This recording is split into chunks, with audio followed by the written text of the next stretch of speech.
des molécules encore plus lourdes, et on en vient cette fois-ci au taxus, donc à l'IF, le l'IF qu'on trouve un petit peu partout, mais aussi en Corse, et l'IF, le Taxus baccata, vous fait sans doute penser tout de suite au Taxol, qui est un composé anticancéreux, un des plus efficaces à l'heure actuelle. On dit que c'est les anticancéreux de la 3e génération. Ce Taxol a été découvert par l'équipe de Pierre Potier à Gif-sur-Yvette, en travaillant non pas sur Taxus baccata, mais sur Taxus brevifolia, qui est un IF qu'on trouve au pied de l'Himalaya. Et ce taxol est présent, mais vraiment en très très faible quantité, dans l'écorce de l'IF. Alors bien sûr, cette molécule est très active, mais on ne peut pas abattre tous les arbres pour récupérer l'écorce et extraire le taxol. D'autant plus qu'à partir du taxol, l'équipe de Potier avait préparé cette molécule, le taxotère, qui a le même squelette que le taxol, mais qui diffère, vous voyez, par la chaîne latérale, et qui est elle, encore plus active que le taxol.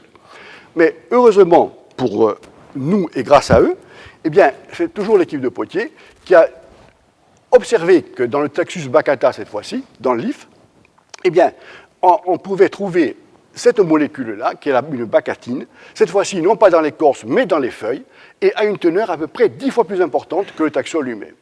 Donc, cette équipe à Gif-sur-Yvette a développé une méthode d'extraction de cette bacatine, et puis ensuite, chimiquement, ils ont introduit soit la chaîne du taxol, soit la chaîne du taxotère. Ce qui fait qu'actuellement, le taxol comme le taxotère, que les gens ont besoin d'utiliser, sont en fait des molécules d'hémisynthèse.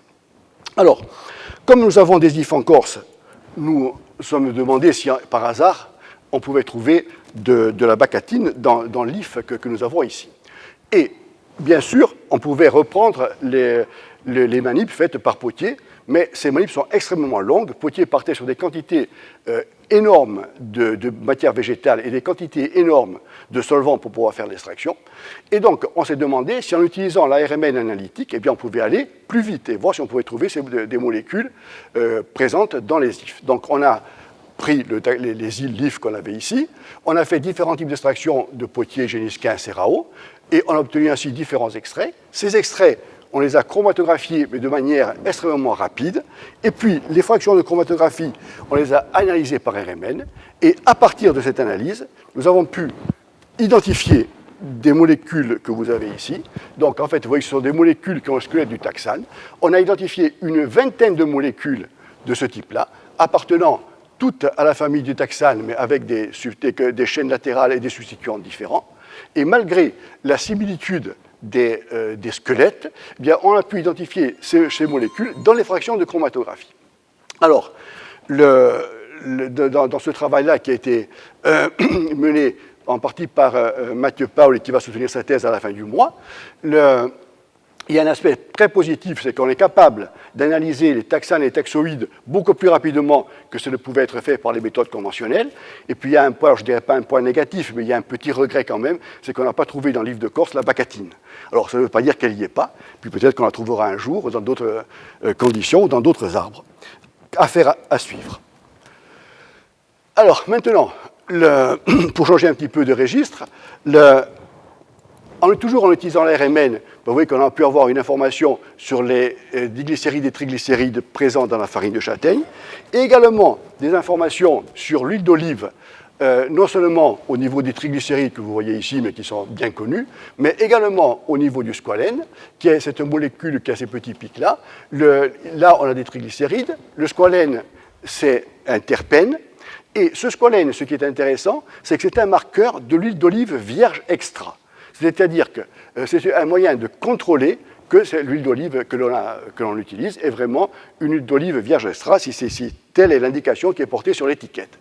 Alors, vous voyez ici qu'on peut le faire par RMN du carbone 13.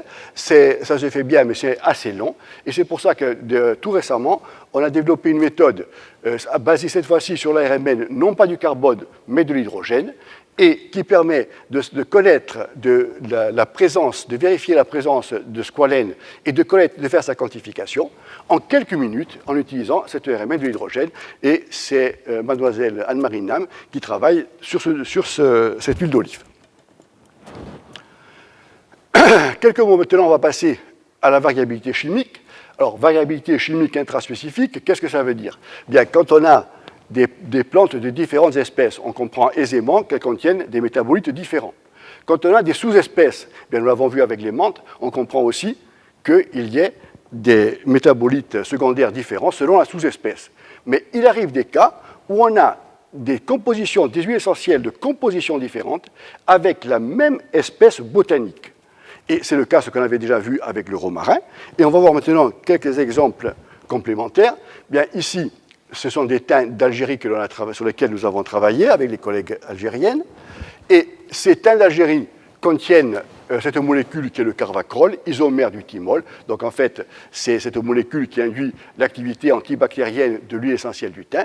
Vous voyez que, quel que soit l'échantillon utilisé, on a des fortes teneurs en carvacrol. Donc ici, pas de variabilité. On a au contraire une homogénéité de la composition. Et ces molécules contenant des composés phénoliques, ces huiles essentielles contenant des composés phénoliques, eh bien, il n'est pas étonnant qu'on ait une bonne activité antibactérienne. Vous voyez qu'ici, la concentration minimale inhibitoire, on est autour de 1 mg par litre, et c'est une valeur qu'il faut avoir un petit peu en tête. Une bonne huile essentielle, c'est à peu près 1 mg par millilitre.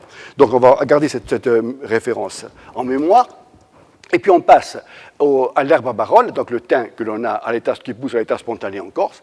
Et ici, vous voyez qu'on trouve aussi du thym à thymol et à carvacrol, mais on trouve du thym avec des compositions complètement différentes.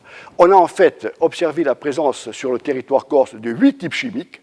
Alors, bien sûr, c'est fantastique pour le phytochimiste parce que c'est quand même une variabilité assez extraordinaire et assez inhabituelle.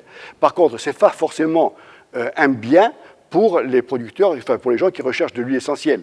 En effet, quand on fait, bon, d'abord, l'herbe à barolle, ça a des petites touffes, hein, et donc c'est pas au niveau de la quantité de matière végétale, c'est pas compétitif avec le Thymus vulgaris, mais en plus, avec une telle variabilité, eh bien, il y a toutes les chances que lorsque le professionnel va collecter son thym, eh bien, il n'est pas sûr d'avoir toujours la même composition d'huile essentielle. Donc, vous voyez que la spécificité peut être soit un avantage, soit un inconvénient. Alors, cette fois-ci, la népita, donc la népita, Calamintha nepeta, je rappelle en passant que ce n'est ni une menthe ni une marjolaine, mais un calament. Vous connaissez tous l'odeur extrêmement agréable de la népita, que l'on utilise pour mettre également dans la plante, pas l'huile essentielle, dans les omelettes. Et toute la népita, cette huile et cette odeur vraiment agréable et assez proche.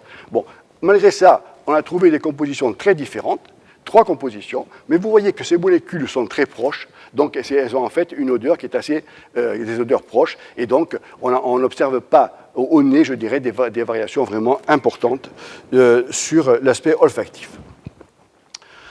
Voilà ici l'analyse en composante principale, l'analyse statistique qui montre bien la présence des 3 compositions. Le genévrier. Alors, le genévrier commun, sous-espèce alpina, qu'on appelle souvent sous-espèce nana, et qu'on appelle aussi genévrier nain, genévrier des montagnes, très utilisé en aromathérapie, mais également en parfumerie.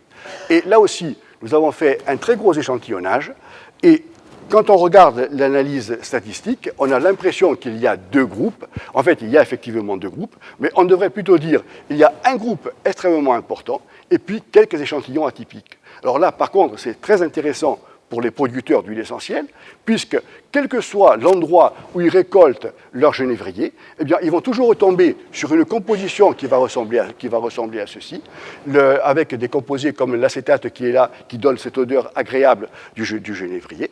Et à ce moment-là, eh bien, ils pourront récolter pratiquement dans toute la Corse et avoir toujours une composition qui sera assez proche. Et c'est effectivement ce que recherchent les professionnels. Alors ensuite,